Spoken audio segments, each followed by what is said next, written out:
Nunca voy a olvidar el sonido de la risa de mi madre en aquella sala. No fue una carcajada abierta, ni siquiera una burla descarada. Fue peor. Una risa breve, contenida, elegante. La risa de alguien que está absolutamente convencida de su superioridad.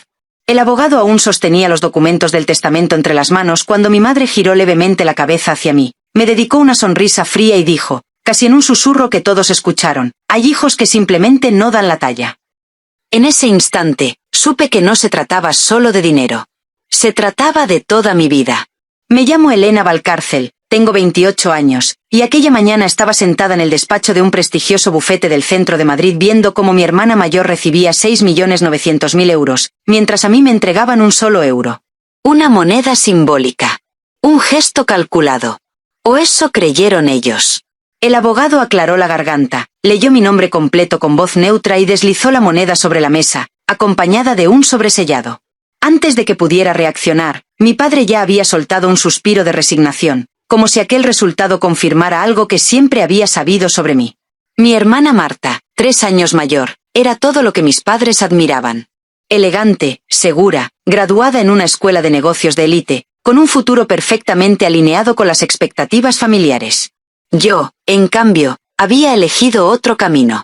Ciencias ambientales. Investigación. Conservación. Pasar los fines de semana limpiando riberas y trabajando con proyectos de sostenibilidad, en lugar de asistir a eventos sociales o cultivar contactos útiles. Para mis padres, eso me convertía en un error difícil de justificar. Mientras Marta estrechaba la mano de mi madre, visiblemente emocionada por la cifra que acababa de escuchar, yo sentía un vacío extraño en el pecho. No era solo dolor. Era confusión. Porque si había una persona en el mundo que siempre había creído en mí, esa persona era mi abuelo don Arturo Valcárcel. Él no era como el resto de la familia. Había construido una fortuna importante en el sector financiero, sí, pero nunca fue esclavo del estatus. Vivía con sencillez, donaba a causas en las que creía y repetía una frase que me marcó desde niña. El verdadero valor de algo no está en su precio, Elena, sino en el propósito que cumple. Crecí en una familia de clase media alta, obsesionada con las apariencias.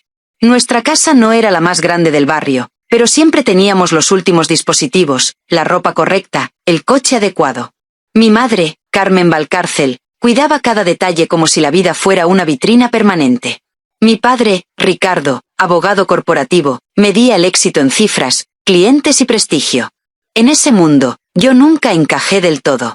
Desde pequeña sentí fascinación por la naturaleza. Pasaba horas observando insectos, plantas, ciclos que otros ignoraban. Cuando se lo contaba a mi madre, ella sonreía con cortesía, pero su mirada decía otra cosa. Eso no te dará estabilidad, Elena repetía. Marta sí entiende cómo funciona el mundo real. Y quizá tenía razón, desde su punto de vista. Pero entonces estaba mi abuelo. Durante los veranos, mientras mis padres viajaban a destinos exclusivos con Marta, yo me iba con él a su casa junto al lago, en la sierra. Allí no había lujo. Había silencio, libros gastados, una barca vieja y conversaciones largas al atardecer. Hablábamos de todo. Del cambio climático, de ética, de decisiones difíciles. Nunca me hizo sentir que mis sueños fueran ingenuos. Al contrario. El mundo necesita gente que piense en el mañana, me decía. No todos están hechos para perseguir dinero. Y eso no es una debilidad. Las reuniones familiares, en cambio, eran un campo minado. Cada Navidad, cada cumpleaños, se convertía en una evaluación encubierta. Mi madre enumeraba los logros de Marta con orgullo. Ascensos, contactos, planes de futuro. Luego venía el silencio incómodo antes de referirse a mí. Elena sigue explorando opciones, decía, con esa sonrisa tensa que no llegaba a los ojos. Mi padre asentía, como si ya hubiera perdido la paciencia hacía tiempo. Mi abuelo solía intervenir. A veces con humor. A veces de forma directa. No todo el éxito se mide en euros, le dijo una vez a mi padre durante una cena. La tensión fue tan densa que podría haberse cortado con un cuchillo. Mi madre cambió de tema de inmediato, pero yo vi el guiño de mi abuelo desde el otro lado de la mesa. Sabía que no estaba sola. Todo cambió cuando le diagnosticaron cáncer de páncreas. De repente, mis padres y Marta comenzaron a visitarlo con frecuencia. Regalos caros. Atención exagerada. ofrecimientos para ayudar con sus asuntos. Yo seguí yendo como siempre. Le llevaba comida casera, me sentaba a su lado, le leía cuando estaba cansado. En una de nuestras últimas conversaciones, me tomó la mano con una fuerza que no esperaba. «Recuerda esto, Elena», me dijo. «El tiempo lo es todo. Y la verdad siempre acaba saliendo a la superficie». No entendí sus palabras entonces. Pensé que hablaba de la vida, de aceptar la muerte. No imaginaba que estaba preparando algo más. Cuando falleció, recibí la llamada de mi madre una mañana lluviosa. Su voz era fría, casi administrativa. El funeral fue impecable, elegante, perfectamente diseñado para impresionar. Yo me quedé frente a un mural de fotos antiguas, mirando imágenes de un hombre que había sido mi refugio, mientras el resto de mi familia hablaba de inversiones y contactos. Una semana después llegó la citación para la lectura del testamento. Yo no esperaba nada material. Solo quería un cierre. Quizá una carta. Quizá uno de sus libros.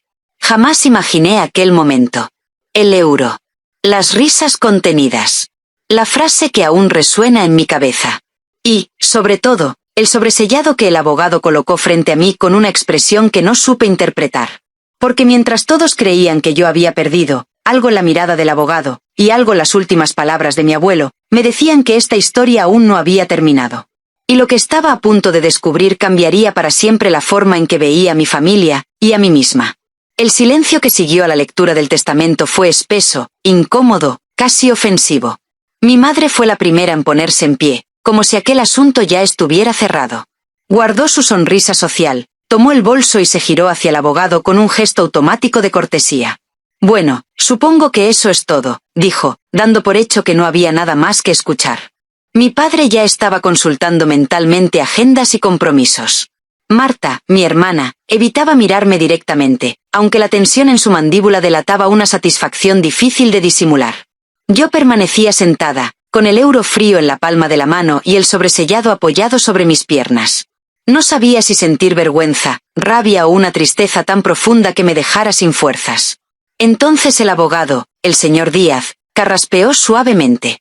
«Aún no hemos terminado», anunció con voz firme. Don Arturo dejó instrucciones muy claras. Todos los beneficiarios deben permanecer presentes para lo que viene a continuación. Mi madre se volvió con el ceño fruncido. ¿Es realmente necesario?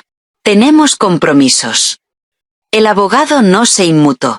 Es una condición expresa del testamento. Si alguien se retira ahora, su parte podría verse afectada. Aquella frase bastó. Nadie se movió. El dinero siempre había sido un excelente método para imponer disciplina en mi familia. Las luces de la sala se atenuaron y una pantalla descendió lentamente desde el techo. Tras unos segundos de estática, apareció el rostro de mi abuelo. Más delgado, más frágil de lo que lo recordaba, pero con la misma mirada aguda de siempre. Sentí un nudo en la garganta. No estaba preparada para verlo de nuevo, ni siquiera en una grabación. «Si estáis viendo esto», comenzó diciendo con una leve sonrisa, «significa que ya no estoy ahí para escuchar vuestras reacciones. Y eso, sinceramente, es un alivio». Reconocí ese tono irónico que usaba cuando estaba a punto de decir algo importante. Supongo que ahora mismo algunos estaréis muy satisfechos, y otros, no tanto. La sonrisa de mi madre se congeló. Mi padre se removió en su asiento. Mi hermana cruzó las manos con más fuerza. Mi abuelo empezó agradeciendo a las personas que habían formado parte real de su vida. Amigos, colaboradores, personas que no compartían su apellido pero sí su integridad. Luego se dirigió a mis padres. No hubo reproches directos, pero tampoco el afecto que claramente esperaban. Sus palabras eran medidas, casi clínicas, como si estuviera describiendo una inversión de alto riesgo. «Siempre habéis sabido moverse en el mundo de las apariencias», dijo. «Eso tiene su valor, pero también su precio». Después miró directamente a la cámara. Y supe, sin ninguna duda, que me estaba hablando a mí. «Elena», dijo con una ternura que me atravesó el pecho. «Siempre has visto lo que otros pasan por alto. Desde pequeña. Cuando todos miraban el camino, tú mirabas los márgenes». Sentí como se me humedecían los ojos. «Recuerda lo que te dije sobre el tiempo y la paciencia. Hay verdades que solo se revelan cuando alguien está dispuesto a esperar». Entonces llegó la frase que lo cambió todo. Mi testamento no es el final.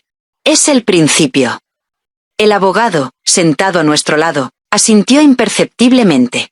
He preparado una serie de instrucciones que deben cumplirse antes de que mi legado se complete. No es un castigo. Es una lección. Y sí, una prueba. Mi madre soltó un pequeño sonido de protesta, rápidamente sofocado por mi padre. La tensión en la sala era palpable. Mi abuelo continuó. Cualquier intento de impugnar este proceso, de manipularlo o de evitarlo, activará una cláusula automática. En ese caso, absolutamente todo mi patrimonio restante será transferido a una fundación dedicada a la conservación del medio ambiente. Sentí que el aire abandonaba los pulmones de mi madre. Mi padre se quedó rígido. Marta parpadeó varias veces, como si acabara de escuchar un idioma desconocido. El primer paso comienza hoy, dijo mi abuelo. Elena, el sobre que te entregaron contiene las instrucciones iniciales. Debes ir sola. Confía en ti. Y recordad todos, las cosas no siempre son lo que parecen. A veces, un solo euro puede valer más que millones. La pantalla se quedó en negro. Nadie habló durante varios segundos. El abogado encendió de nuevo las luces. Con esto concluye la sesión de hoy, anunció. Les recuerdo que todas las instrucciones deben seguirse exactamente como fueron redactadas. Mi madre reaccionó de inmediato. Se acercó a mí con una sonrisa repentinamente amable, casi maternal. Cariño, por supuesto iremos contigo. Esto es un asunto familiar. Aquella frase me heló la sangre. Hacía apenas una hora, yo era una decepción. Ahora era una llave. No, respondí, sorprendida por la firmeza de mi propia voz. El abuelo fue claro. Tengo que hacerlo sola. Mi padre frunció el ceño. No seas absurda, Elena. Esto nos afecta a todos. El abogado intervino antes de que la situación escalara. Las instrucciones especifican que Elena debe realizar el primer paso sin acompañantes. Mis padres no dijeron nada más, pero sus miradas prometían conflicto. Marta se me acercó en el pasillo, lejos de ellos. ¿Estás bien?, preguntó en voz baja. Asentí, aunque no estaba segura. Todo esto es raro, añadió. Ten cuidado. No supe si hablaba como hermana o como beneficiaria preocupada.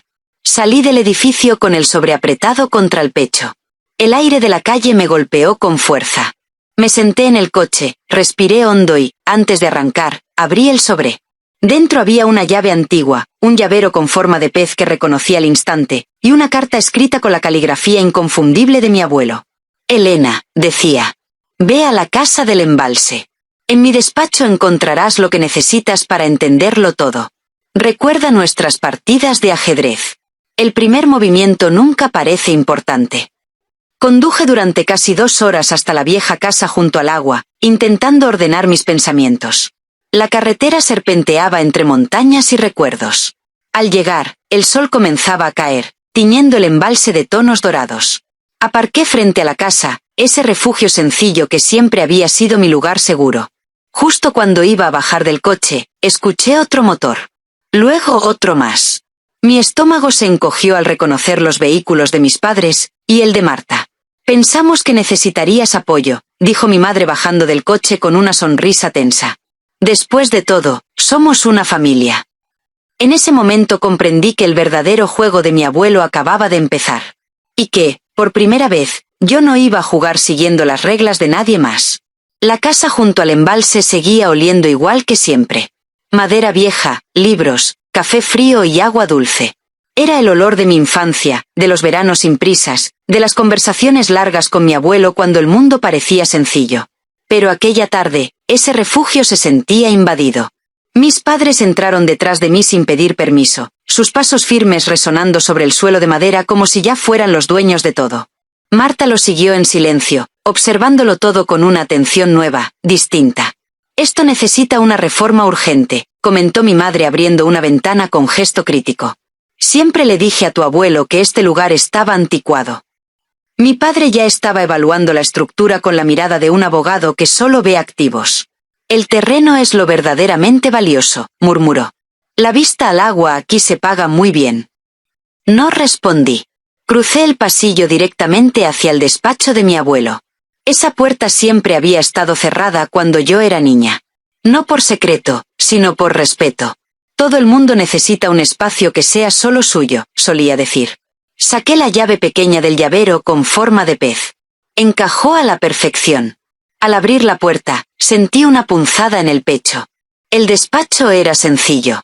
Un escritorio de madera frente a la ventana, estanterías repletas de carpetas y libros, mapas antiguos clavados en un tablero de corcho. Nada lujoso. Nada ostentoso. Exactamente como él. Mi padre entró detrás de mí sin esperar invitación. Empieza a buscar documentos importantes, ordenó. Registros de inversión, escrituras, cualquier cosa que explique este teatro.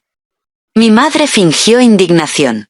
Ricardo, muestra un poco de respeto. Pero sus manos ya estaban revisando cajones, hojeando papeles con rapidez. Marta se quedó cerca de la puerta, observando más que actuando. Me acerqué al escritorio. Había una fotografía que no recordaba haber visto nunca. Mi abuelo, mucho más joven, posando orgulloso frente a un pequeño edificio con un cartel sencillo. El nombre me hizo fruncir el ceño, Valcárcel Innovaciones. Algo se agitó en mi memoria, una conversación lejana, una referencia vaga que nunca entendí del todo.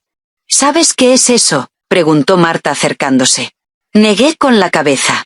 Mi padre lanzó un vistazo rápido y apartó la mirada demasiado deprisa. Nada importante, dijo. Una empresa menor. No tuvo futuro. Sobre el escritorio había una hoja suelta con una serie de números y una pregunta escrita a mano. ¿Dónde empezó todo? Sentí un escalofrío. Mi abuelo nunca dejaba nada al azar. Abrí el cajón principal y encontré un cuaderno de cuero envejecido. En la portada, una sola frase grabada, primeros pasos. Al abrirlo, vi registros de inversiones antiguas, fechas, cantidades. La primera entrada estaba marcada con un número que reconocí al instante. Una cifra que mi abuelo me había mencionado una vez, casi como una anécdota. Su primera gran apuesta. ¿Qué has encontrado?, preguntó mi madre apareciendo de repente a mi lado. Cerré el cuaderno con calma. El diario de inversiones del abuelo. Nada más. Pero mientras lo hojeaba de nuevo, una frase escrita al margen me heló la sangre. La verdad está en los cimientos. Mira debajo de la superficie. Mis ojos se posaron entonces en una pequeña pieza de ajedrez que siempre había estado sobre el escritorio. Un caballo de madera, gastado por los años. Lo tomé por impulso. Al girarlo, noté algo suelto. La base se desprendió con un leve clic. Dentro había una diminuta llave y una nota doblada. Segunda carta. Caja fuerte del suelo. Combinación, la fecha de la traición. Sentí como el corazón me golpeaba con fuerza. ¿Qué es eso?, preguntó Marta. Nada, respondí demasiado rápido. Guardé la llave en el bolsillo. Mientras mis padres seguían rebuscando, me arrodillé y aparté una alfombra pequeña junto a la pared.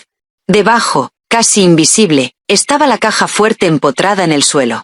Marqué la combinación con manos temblorosas, recordando un viejo recorte de periódico que había visto minutos antes, tirado en una esquina por mi padre.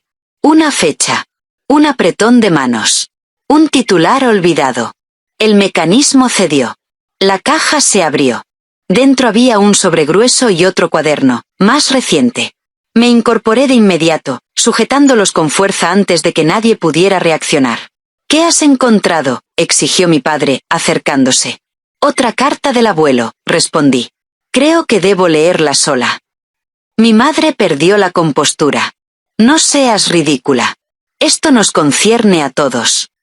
La miré por primera vez sin miedo. El testamento fue claro. Y no pienso arriesgarlo. Marta intervino de pronto. Tiene razón. No podemos romper las reglas. Mis padres la miraron como si no la reconocieran. Tengo casi 7 millones de razones para respetarlas, añadió ella con frialdad. Aproveché el momento. Salí del despacho, de la casa, con el sobre y el cuaderno apretados contra el pecho. Necesitaba pensar. Necesitaba entender. Conduje hasta el pequeño hostal del pueblo, el mismo al que mi abuelo y yo íbamos después de pescar. La dueña me reconoció enseguida y me dio la habitación con vistas al embalse. A tu abuelo le gustaba porque ayudaba a pensar, dijo. Esa noche, sentada en la cama, abrí el cuaderno. Lo que encontré dentro cambió todo. No eran simples notas. Era un registro detallado del verdadero patrimonio de mi abuelo. Propiedades, inversiones, patentes. Mucho más de lo que se había mencionado en el testamento. Decenas de millones. Y entonces comprendí. El euro no era un castigo. Era una señal. Abrí la carta. Elena, escribió. Si estás leyendo esto, has dado el primer paso. El dinero que viste hoy no es la historia completa. Tu próxima tarea es investigar Valcárcel Innovaciones. El abogado tiene los archivos. Cuando entiendas lo que ocurrió allí, entenderás por qué hice todo esto. Ten cuidado. Las personas más cercanas a nosotros no siempre son quienes creemos. Llamé al abogado esa misma noche. No se sorprendió. Tu abuelo esperaba tu llamada, dijo. Minutos después, mi correo se llenó de documentos. A medida que leía, la verdad emergía con una claridad brutal. Mi abuelo había creado una empresa innovadora décadas atrás. Prometedora. Revolucionaria. Y la había vendido por una fracción de su valor tras recibir un consejo legal, de mi propio padre. 6 meses después, la tecnología generó millones para otra compañía. Y el nombre de mi madre aparecía en los documentos de adquisición. La traición no era una sospecha. Estaba escrita, firmada y fechada. Me quedé sentada en la oscuridad durante horas, con una sola certeza creciendo dentro de mí. Mi abuelo no había dejado un rompecabezas por diversión. Había dejado una verdad. Y ahora me correspondía a mí decidir qué hacer con ella. No dormí esa noche. Cada vez que cerraba los ojos veía las firmas en los documentos, los correos antiguos, las fechas que encajaban con una precisión insoportable. No había lugar para la duda. La empresa de mi abuelo no había fracasado. Había sido entregada. Vendida por miedo, por codicia, o por ambas cosas. Y mis padres estaban en el centro de todo. Al amanecer llamé de nuevo al abogado. Su voz fue tranquila, casi compasiva. Don Arturo descubrió la verdad hace 5 años, me dijo. No reaccionó con ira. Reaccionó con estrategia. Quería pruebas, tiempo y observar. Colgué sintiendo un peso enorme sobre los hombros. Mi abuelo no había improvisado nada. Todo aquello, incluso mi humillación pública, formaba parte de un plan. Volví a la casa junto al embalse esa misma tarde. Sabía que mi familia seguiría allí. Y no me equivoqué. Estaban sentados en la terraza, con copas de vino en la mano, hablando animadamente sobre posibles reformas y sobre el valor de mercado de la propiedad. Al verme, el silencio cayó como una losa. Ya era hora, dijo mi madre con una sonrisa forzada. Estábamos preocupados. No respondí. Dejé mi bolso sobre la mesa y saqué varias copias de los documentos que había impreso en el hostal. Los coloqué uno a uno frente a ellos. El memorando legal. El contrato de consultoría posterior a la venta. El correo interno de la empresa compradora. La expresión de mi padre se endureció al instante. Mi madre palideció. ¿Qué es esto?, preguntó Marta en voz baja, inclinándose para leer. La verdad, respondí. Sobre Valcárcel Innovaciones. Sobre lo que le hicieron al abuelo. Mi padre se puso en pie. No sabes de lo que hablas. Eran decisiones de negocio. Complejas. Lo miré sin apartar la vista. Le mintieron. Lo asustaron para que vendiera. Y se beneficiaron después. Mi madre reaccionó con rapidez, como siempre. Estás exagerando una historia antigua. Tu abuelo no era ingenuo. Marta levantó la cabeza, mirándolos a ambos. ¿Es cierto?, preguntó. ¿Hicisteis esto? Nadie respondió. Ese silencio fue la respuesta más clara de todas. En ese momento, un coche se detuvo frente a la casa. El abogado bajó acompañado de un notario y otro hombre que no conocía. Traían un sobresellado. Instrucciones finales, anunció. Don Arturo pidió que se entregaran cuando la verdad saliera a la luz. Abrí la carta con manos firmes y comencé a leer en voz alta. Si estáis escuchando esto, entonces Elena ha descubierto lo que ocurrió. La traición fue mi mayor decepción, no por el dinero, sino por venir de quienes más confiaba. Este proceso no es venganza. Es una evaluación. Quería ver quiénes seríais cuando las apariencias ya no sirvieran. Mi madre soltó un grito ahogado. Mi padre parecía 10 años más viejo. El abogado tomó la palabra. Hay dos opciones, explicó. La primera, acciones legales por fraude, con consecuencias civiles y penales. La segunda, activar el plan alternativo de herencia. Me miró directamente. La decisión es de Elena. Sentí todas las miradas clavadas en mí. Mi padre habló primero, con un tono que nunca le había escuchado. No lo hagas. Somos tus padres.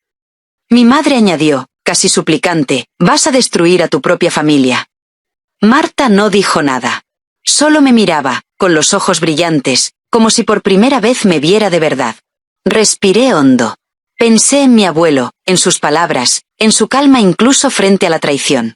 No voy a presentar cargos penales, dije finalmente. Mi madre se derrumbó en la silla, aliviada. Pero levanté la mano. Eso no significa que no haya consecuencias. El abogado asintió y explicó el plan. El verdadero patrimonio de mi abuelo, mucho mayor de lo que nadie imaginaba, sería transferido a un fideicomiso bajo mi control. No para enriquecerme, sino para financiar proyectos de conservación, educación y emprendimientos éticos. Mis padres conservarían las propiedades ya asignadas, pero cualquier beneficio adicional estaría sujeto a condiciones claras. ¿Qué condiciones?, preguntó mi padre con voz apagada. Honestidad. Terapia familiar. Servicio comunitario en proyectos ambientales. Mi madre soltó una risa incrédula. Nos estás castigando. La miré con serenidad. No. Os estoy dando la oportunidad que el abuelo quiso daros. Marta habló entonces. Acepto, dijo. Todas las condiciones. Mis padres la miraron horrorizados. Estoy cansada de fingir, añadió.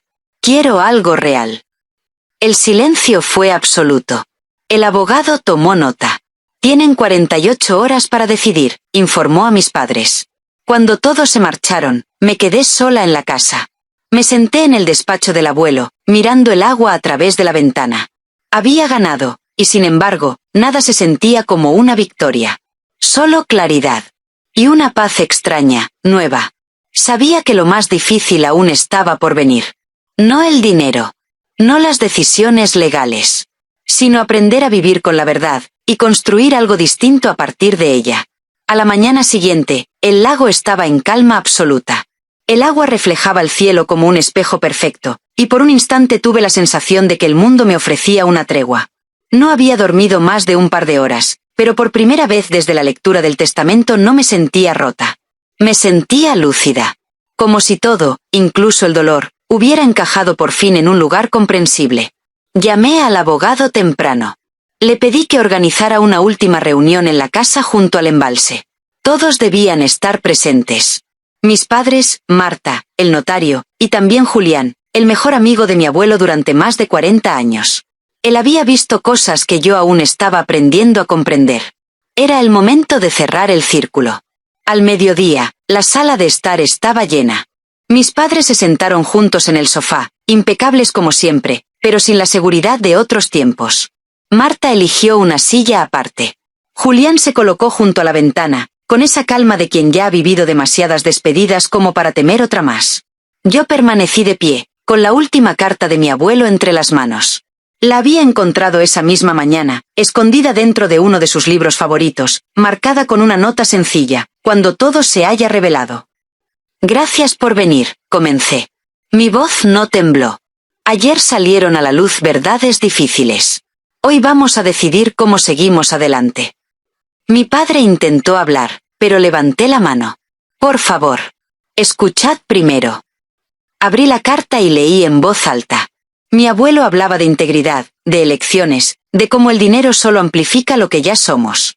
Decía que la mayor herencia no era el patrimonio, sino la claridad para ver la verdad y el coraje para actuar en consecuencia. Cuando terminé, el silencio fue profundo, pesado, pero distinto al de días anteriores. Ya no era negación. Era aceptación. El abogado explicó formalmente la decisión que yo había tomado. No habría cargos penales. Pero el fideicomiso se activaría tal como mi abuelo lo había diseñado. La mayor parte de su fortuna se destinaría a proyectos de conservación ambiental, investigación y educación. Yo sería la responsable de supervisarlo, con un consejo independiente para garantizar transparencia y ética. No era poder. Era responsabilidad. ¿Y nosotros?, preguntó mi madre en voz baja. Ya no había arrogancia en su tono. Solo cansancio. Vosotros conserváis lo que ya se os asignó, respondí. Pero cualquier apoyo adicional estará condicionado a que aceptéis las condiciones. Terapia familiar. Servicio comunitario. Honestidad, aunque fuera incómoda. El abogado fue claro, era voluntario. Si se negaban, su parte se redirigiría a la fundación. Mi padre apretó los labios. Necesitamos tiempo. El abogado asintió.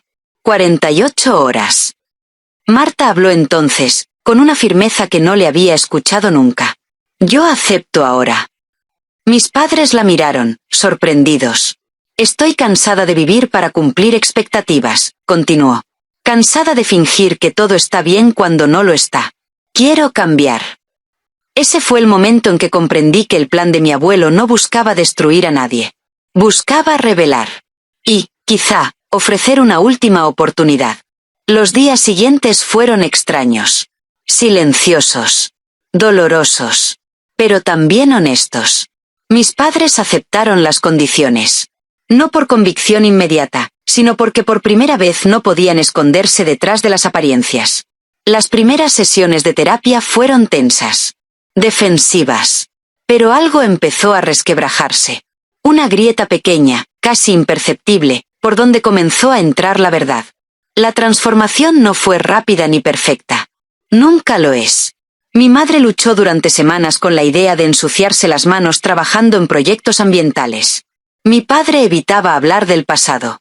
Pero hubo pequeños gestos. Un reconocimiento torpe. Una pregunta sincera.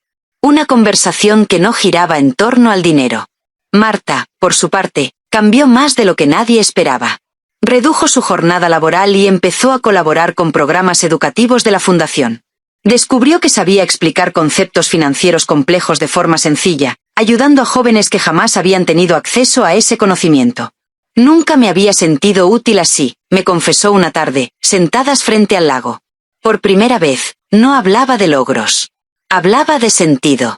Yo volqué toda mi energía en la fundación. Convertimos la antigua casa de botes en un pequeño centro de investigación. Financiamos becas. Apoyamos proyectos sostenibles.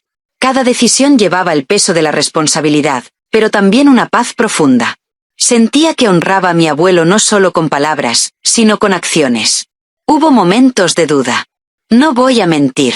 Me pregunté muchas veces si había sido demasiado blanda, si debería haber buscado justicia legal completa. Pero entonces recordaba sus palabras. La sabiduría es obligatoria. El perdón, opcional. Yo no había perdonado todo, pero había elegido no convertirme en aquello que tanto me había herido. Una tarde, meses después, encontré una nota más en el despacho. Una frase sencilla, escrita con su letra inconfundible. La verdad te hará libre, pero primero te hará sentir incómoda. Merece la pena. Sonreí entre lágrimas. Tenía razón. Siempre la tuvo. Hoy, cuando miro atrás, entiendo que el euro que me entregaron aquel día no fue una humillación. Fue una llave. Una provocación. Una invitación a mirar más allá de lo evidente. Mi familia creyó que el dinero definía el valor de una persona. Mi abuelo me enseñó lo contrario. Me enseñó que la verdadera riqueza está en vivir alineada con lo que eres, incluso cuando eso incomoda a los demás. Si has llegado hasta aquí, quiero preguntarte algo. ¿Alguna vez te has sentido subestimada por tu propia familia? ¿Alguna vez te hicieron creer que no era suficiente solo porque no encajabas en sus expectativas? Si es así, quiero que recuerdes esto. Tu valor no lo decide nadie más. No lo decide el dinero. No lo decide el apellido. Lo decides tú, cada vez que eliges la verdad. Si esta historia resonó contigo, cuéntamelo en los comentarios. Me encantaría leerte. Y si quieres escuchar más historias como esta, historias de verdad, de justicia y de segundas oportunidades, no olvides darle like al vídeo y suscribirte al canal. Gracias por acompañarme hasta el final. A veces, la mayor herencia no es lo que recibimos, sino lo que decidimos hacer con la verdad cuando finalmente se revela.